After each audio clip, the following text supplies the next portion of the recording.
probably thinking, another Z? Well, I drove one last year and one before that as well. Those were the regular run-of-the-mill Z. As you can see, this is a bit more special. This is the Big Daddy Final Boss version, the 2025 Nismo Z. This has lots of mechanical hardware updates, including performance, suspension, all the stuff that you would expect in an upgraded version, or you can say a Nismo, because let's be honest, Nismo does have a legacy, a heritage. You can even see it in the GTR and even the older 350Z or the 370C. So they finally brought their magic to the Z. Let's see if the updates make the Z a much more worthy wild sports car that you should buy. So, what is the Nismo Z? As you can see, essentially it looks like the traditional Z, which is no bad platform. I think it is one of the better looking coupes. In fact, I never had a problem with the looks. It does look really good. The grey paint, especially exclusive to the Nismo, looks really good, and you do have lots of red elements, which obviously is a traditional Nismo design element. So you do have red on the bottom part of the bumper skirting, on the side as well. You do have the bright red calipers as well, and you do have some red elements on the rear as well. The front ducts on the bottom of the bumper have been redesigned as well to make it more aggressive and a bit more purposeful as well, to let in some more air to the engine. You do have Nismo badging as well. You do have the forged new rims, the raised alloy wheels, which actually look really good.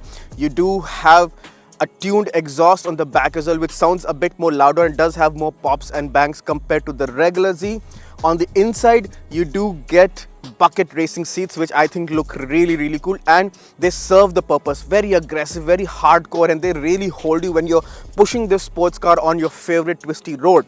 You do have some more strut bracing on the back, on the rear, on the front as well, just to make this chassis a bit more stiffer when you're pushing it on the corner.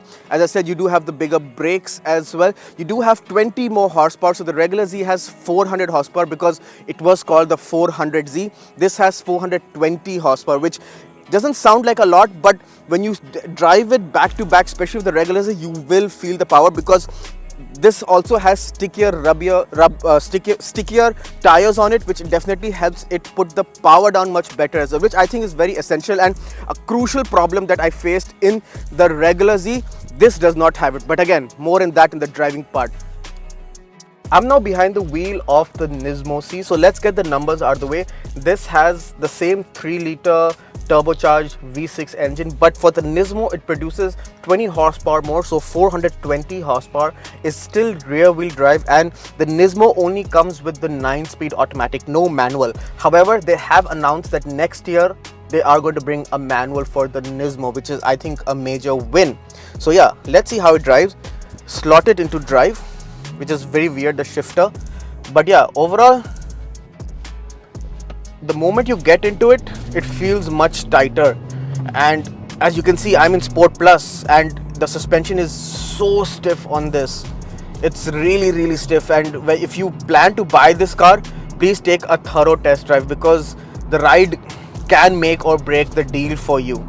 I've been only driving it in Sport Plus because the engine is always on boil. There are different drive modes: the standard, Sport, Sport Plus. In standard, the gearbox is very economically tuned, so it always wants to go into the highest gear possible. In fact, I'm in 7th gear at 60, which I think is a bit too optimistic. But if I do floor it, I'm in Sport Plus, it drops down. Oh wow, it picks up speed really quick. You do feel that extra 20 horsepower. The steering feels very nice. It has been updated for the Nismo, so now this has Alcantara on the side, which feels really nice, and you do have a center red marker at the 12 o'clock positioning. It does feel very nice, and I think they have altered the steering ratio as well, because it does feel much more weighty. It's very heavy. It does have a lot of feedback as well.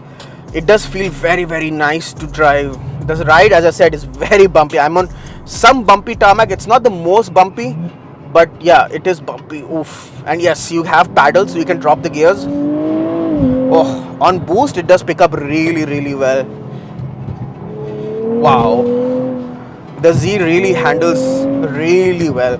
It does remind you time to time that it is a rear wheel drive sports car, but it does drive really well. And I have driven the previous Z enough to know that I couldn't have taken that corner at that speed in the regular Z, because it does feel a bit more floppy. The stiffness isn't there. The tires are really bad. This does have upgraded tires, which I think make a world of a difference. The brakes are really good. The brake pedal feel is top notch.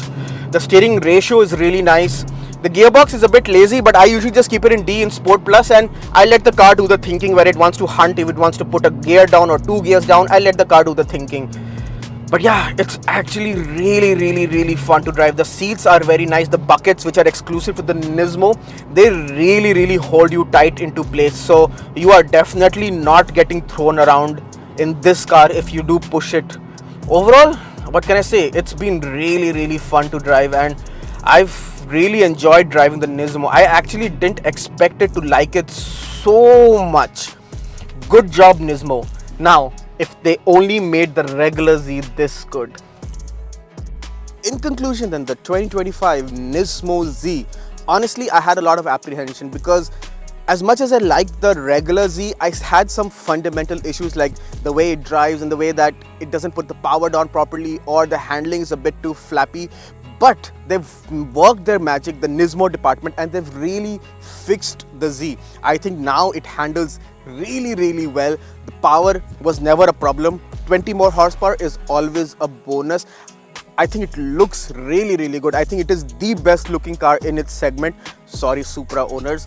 The interior could have been better. It's a bit plasticky, but when you get behind the wheel, you understand that this car is just meant to be driven, not about luxury or comfort. And that's a fine trade-off. Even though, having said that, this car is way too stiff for daily use, but it is a commitment. So if you do opt to buy this car, it's a commitment you make to live with stiff ride all the time. The price, it's about $78,000 Canadian new. I think it's a bit expensive, because spend a bit more and you can get a base M2, or even maybe a very slightly used M2. And let's be honest, the M2 brings in a lot more charm. It has that badge value, it is much more practical, and you can actually daily drive it every single day of the year. Also, I have to say this, if Nismo could make this so perfect, why couldn't they make the standard Z this good? It would have probably saved them the R&D budget to make a Nismo, or it could have given Nismo a bigger free hand to go even wilder and make a super wild version of the Z, which I think the market can never say no to.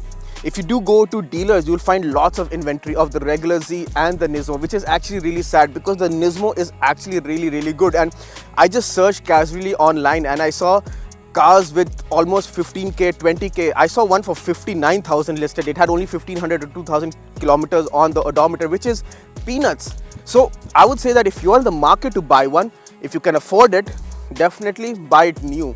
But the wiser decision would be to buy one pre-owned, because you're getting a lot of car for the money, for the real price what the car should have been priced at.